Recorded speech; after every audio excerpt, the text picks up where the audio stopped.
Assalamualaikum warahmatullahi wabarakatuh.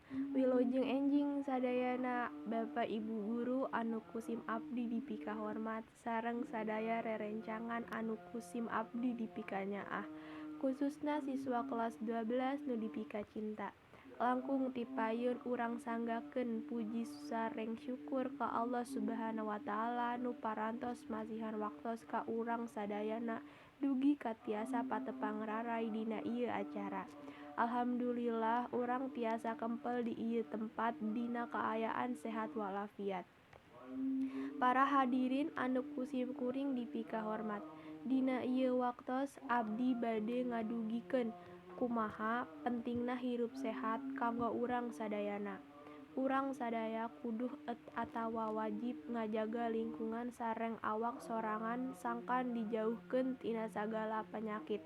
Kumargi kitu urang kedah ngalaksanakeun hirup sehat sadidinten ku cara anu sehat oge, sapertos mersihan awak atawa ibak, mersihan kuku, nyikat waos anu rutin. Nah eta mangrupakeun conto hirup anu sehat anu sederhana.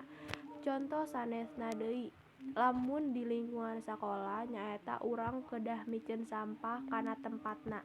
Ngiduh ulah di mana wae, batuk atawa bersin kudu nutupan baham, sareng ngalaksanakan kawajiban piket di sakola. Sebab bersih teh mangrupakeun sabagian tina iman. Lamun saupami sadidinten urang tiasa ngajaga kabersihan, insyaallah awak urang oge bakal sehat sarta dijauhkeun dina anu ngaranna panyakit. Sarta awak urang bakal bersih atanapi jauh tina kokotoran sareng lingkungan di sabudeureun urang. Urang kedah mika cinta kana kabersihan sangkan hate urang oge jadi bersih.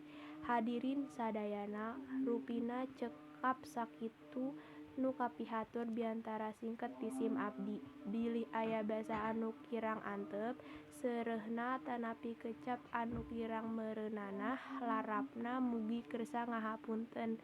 Hatur nuhun kana perhatosanana. Wassalamualaikum warahmatullahi wabarakatuh.